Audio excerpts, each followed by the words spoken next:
Coffee, gonna give you a little shot of how to fix your grinder one blockage. Here's your lid opens, pull forward, canister comes off,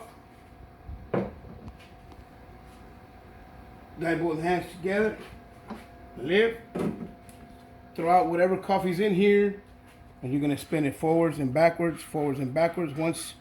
Once it does a full spin, like so, it's ready. Get it, you got it back into position. And right here.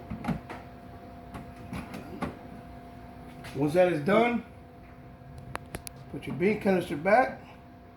And don't forget to push this back, and you're ready. That also goes, same process would be for your grinder number 2. Have a good afternoon.